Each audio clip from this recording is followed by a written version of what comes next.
நீங்கள் பார்த்துக் கொண்டிருப்பது AJK டிவியின் புதுவை மாலை. வணக்கம். புதுவை அரசு சார்பில் நடைபெற்ற சிந்தனை சிற்பி சிங்காரவேலரின் பிறந்தநாள் விழாவில் முதல்வர் திரு ரங்கசாமி பங்கேற்று மாலை அணிவித்து மரியாதை செலுத்தினார். புதுவை அரசு செய்தி மற்றும் விளம்பரத்துறை சார்பில் சிந்தனை சிற்பி சிங்காரவேலரின் 154வது பிறந்தநாள் விழா கொண்டாடப்பட்டது. விழாவில் முதல்வர் திரு ரங்கசாமி பங்கேற்று சிங்காரவேலரின் திருவுருவ சிலைக்கு மாலை அணிவித்து மரியாதை செலுத்தினார். தொடர்ந்து அமைச்சர்கள் ராதவேலு, பன்னீர்செல்வம், தியாகராஜன், அரசு கொறடா நேரு, சட்டமன்ற உறுப்பினர் தமிழ்ச்செல்வன், வாரிய தலைவர் மதி மற்றும் பலர் மாலை அணிவித்தனர்.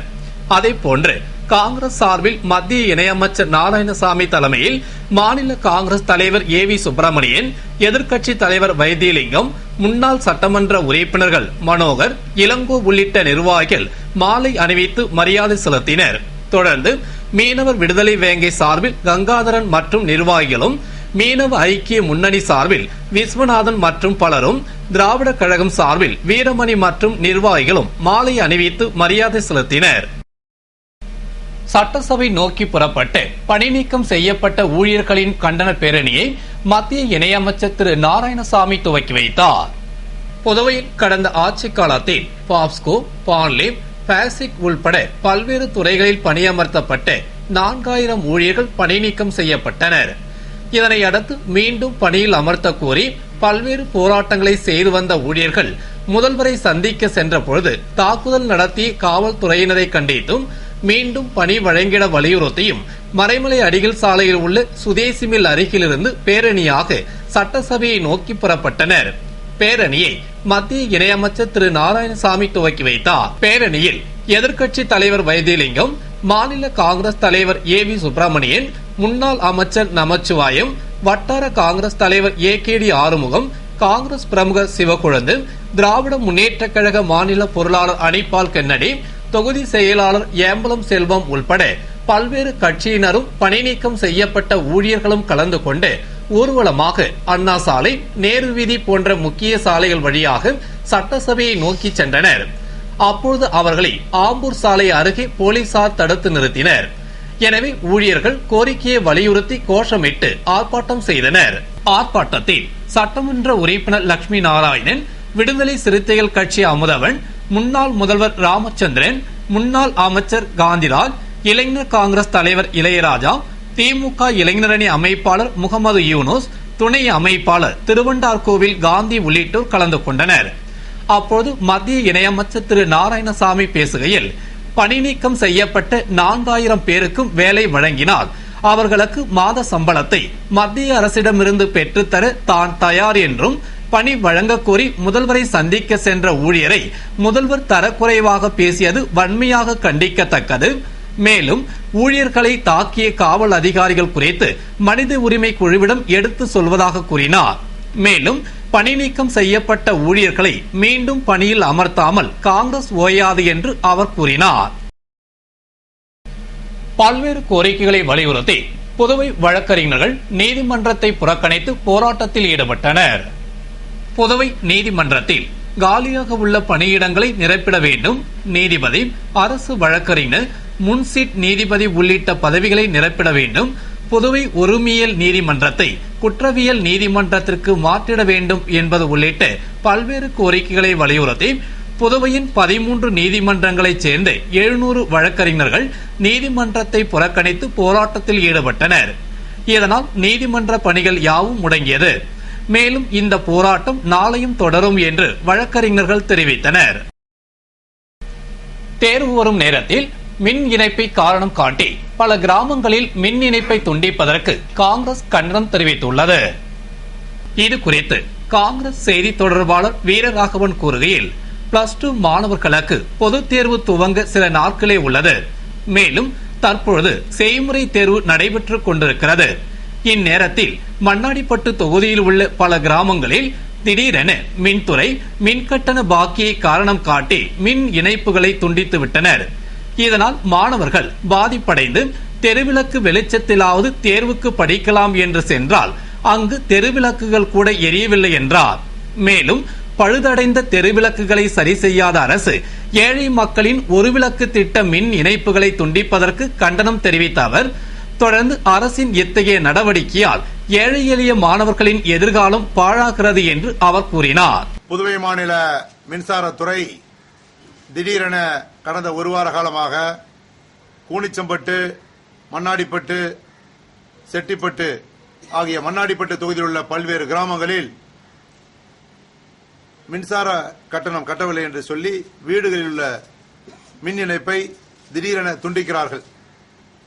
4000, 5000 கட்ட வேண்டும் என்கின்ற ஒரு காரணத்திற்காக வீடுகளில் உள்ள மின்சார இணைப்புகளை அதிரடியாக துண்டிக்கிறார்கள். ஏழை எளிய மக்கள், மாணவர்கள் +2 எக்ஸாமினேஷன் வருகிற மார்ச் 1ஆம் தேதி +2 பப்ளிக் எக்ஸாமினேஷன், தற்போது பிராக்டிகல் எக்ஸாமினேஷன் நடக்கிறது.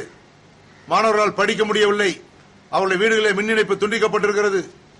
அந்த பாதிக்கப்பட்ட மாணவர்கள் தெருவிளக்கிலாவது படிக்கலாம் என்று தெருவுக்கு போனால் தெருவிளக்குகள் எரியவில்லை. பல மாத கணக்கில் தெருவிளக்குகள் எரியாத ஒரு அவலநிலை ஏற்பட்டிருக்கிறது. இந்த அரசாங்கம் மாணவருடைய எதிர்காலத்தை வீணாக்குகிறது. மறைந்த பெருந்தலைவர் காமராஜர் அவர்கள் ஏழை எளிய கிராமப்புற மாணவர்களுடைய எதிர்காலத்திற்காக, கல்விக்காக பல திட்டங்களை தீட்டினார். ஆனால் நம்முடைய மரியாதைக்குரிய முதலமைச்சர் ரங்கசாமி அவர்கள் வாழும் காமராஜர் என்று அவர் ஆதரவாளர் அழைக்கப்படுகிறார். இந்த நவீன காமராஜர் ஆட்சியிலே பரீட்சைக்கு கூட படிக்க முடியாமல் வீடுகளில் உள்ள மின் இணைப்பு துண்டிக்கப்படுகிறது. இந்த அரசாங்கம் ஏழை எளிய மக்களை வாட்டி வதைக்கிற ஒரு அரசாங்கமாக இருக்கிறது. இதுபோன்ற செயல்களுக்கெல்லாம் பொதுமக்கள் பதில் சொல்லும் காலம் வெகு தூரத்தில் இல்லை. காலம் விரைவில் பதில் சொல்லும். ஹெலிகாப்டர் பேர ஊழல் வெடித்துள்ள பரபரப்பான சூழ்நிலையில் பாராளுமன்ற பட்ஜெட் கூட்டத்தொடர் துவங்குகிறது. இதில் பல பிரச்சனைகளை எழுப்ப எதிர்க்கட்சிகள் முடிவு செய்துள்ளன. பாராளுமன்ற பட்ஜெட் கூட்டத்தொடர் ஹெலிகாப்டர் பேர ஊழல் வெடித்துள்ள பரபரப்பான சூழ்நிலையில் வரும் 21ஆம் தேதி ஜனாதிபதி உரையுடன் துவங்குகிறது. இதில் 26ஆம் தேதி ரயில்வே பட்ஜெட்டும் 28ஆம் தேதி பொது பட்ஜெட்டும் தாக்கல் செய்யப்படுகிறது.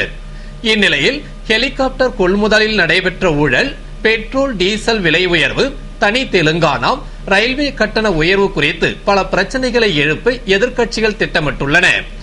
எனவே இந்த பட்ஜெட் கூட்டத்தொடர் வழக்கம் போல் கூச்சல் குழப்பமாக இருக்கும் என்றும் கடும் அமளி நிலவும் என்றும் கூறப்படுகிறது. மோதல் பிரச்சனையை தடுக்க சிறப்பு பேருந்தில் பயணம் செய்யும் மாணவர்களுக்கு அடையாள அட்டை வழங்க வேண்டும் என்று கோரிக்கை விடுக்கப்பட்டுள்ளது. புதுவை அரசு கல்வித்துறை சார்பில் கிராமப்புற மாணவர்கள் நலன் கருதி ₹1 கட்டணத்தில் மாணவர் சிறப்பு பேருந்துகள் இயக்கப்படுகிறது. சிறப்பு பேருந்துகளில் மாணவர்கள் அல்லாதவரும் பயணம் செய்வதாக புகார் எழுந்ததால் அந்தந்த பகுதி போலீசார் அதிரடி சோதனை நடத்தி வருகின்றனர். இந்நிலையில் கடந்த 14ஆம் தேதி திருக்குனூர் பகுதி கிராமங்களில் கலவரங்கள் நடந்ததற்கு சிறப்பு பேருந்துகளில் ஏற்பட்ட தகராறு முக்கிய காரணமாக விளங்குவதாக குற்றச்சாட்டு எழுந்துள்ளது. மேலும் சிறப்பு பேருந்துகளில் பல வழித்தடங்குகளில் ஒரே பேருந்தில் 100க்கு மேற்பட்டோர் பயணிக்கும் அவலநிலை ஏற்பட்டுள்ளது. எனவே இதுபோன்ற குற்றச்சாட்டுகள் எழுவதை தவிர்க்க புதுவை அரசு கல்வித்துறை மற்றும் போக்குவரத்து காவல்துறை இணைந்து மாணவர் சிறப்பு பேருந்துகளை கண்காணிக்க வேண்டும்.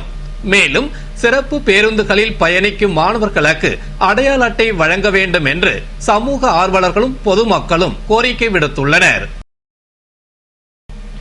புதுவை திருவோணை அருகே அரிசி வியாபாரியிடம் 3.5 லட்சம் ரூபாய் பறிமுதல் செய்து 3 பேரை கைது செய்த போலீசார் மேலும் ஒருவரை வலைவீசி தேடி வருகின்றனர்.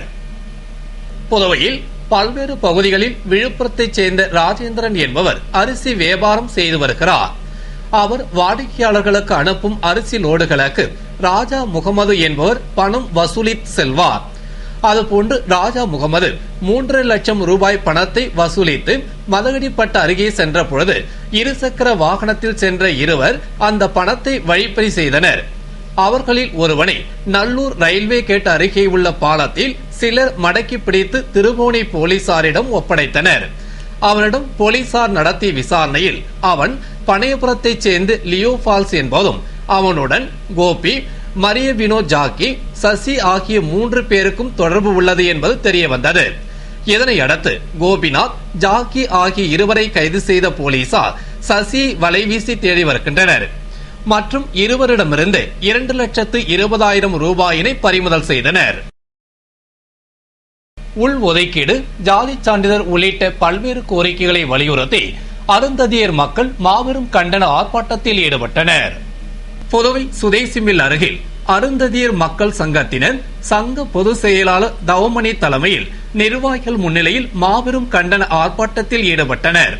ஆர்ப்பாட்டத்தில் அருந்ததியர் மக்கள் திரளாக கலந்து கொண்டு அருந்ததியர் மக்களுக்கு உள் ஒதுக்கீடு வழங்கிட வேண்டும், சிறப்பு குறு நிதியிலிருந்து 4.5 லட்சம் ரூபாய் மதிப்புள்ள தொகுப்பு கல்வீடுகளை அருந்ததிய மக்களுக்கு கட்டித்தர வேண்டும், கதர் வாரியத்தில் உள்ள தோல்பொருள் சார்ந்த தொழிலை பிரித்து தமிழகத்தை போன்று தோல்பொருள் வாரியத்தை உருவாக்கிட வேண்டும், மீனவர் மற்றும் சலவை தொழிலாளர்களுக்கு மழைக்கால நிவாரணம் வழங்குவது போன்று அருந்ததியர் மக்களுக்கும் வழங்கிட வேண்டும் உள்ளிட்ட பல்வேறு கோரிக்கைகளை வலியுறுத்தி கோஷமிட்டனர். இத்துடன் செய்திகள் நிறைவடைகின்றன. வணக்கம்.